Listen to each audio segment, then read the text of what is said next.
एक घने और खूबसूरत जंगल में एक नन्हा सा पप्पी रहता था। वो ना सिर्फ बहुत अच्छा था बल्कि बेहद रहमदिल भी था। जंगल में जो भी जानवर मुश्किल में होता, पप्पी फौरन उसकी मदद के लिए पहुंच जाता। कभी वो जख्मी परिंदे के लिए पानी लाता, कभी भूखे खरगोश के लिए खुराक ढूंढता और कभी कमजोर जानवरों का ख्याल रखता। पप्पी की ये आदतें पूरे जंगल में मशहूर हो चुकी थीं। सब जानवर उसे प्यार करते थे और उसकी इज्जत करते थे। एक दिन जंगल में जबरदस्त तूफान आया। दरख्त गिर गए और बहुत से जानवर फंस गए। पप्पी ने हिम्मत नहीं हारी और सबकी मदद करने लगा। वो एक एक जानवर को महफूज जगह तक ले गया। उसी जंगल में एक ताकतवर शेर रहता था, जो जंगल का बादशाह कहलाता था।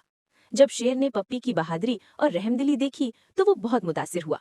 शेर ने पप्पी को अपने पास बुलाया और कहा, तुम छोटे हो मगर तुम्हारा दिल बहुत बड़ा है। आज से तुम मेरे दोस्त हो।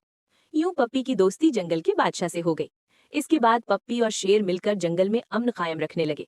कोई भी जानवर मुश्किल में होता तो ये दोनों फौरन मदद करते। पप्पी की रहमदिली और अच्छाई ने पूरे जंगल को खुशियों से भर दिया। अच्छाई और रहमदिली इंसान को ही नहीं बल्कि हर जानदार को अजीम बना देती है।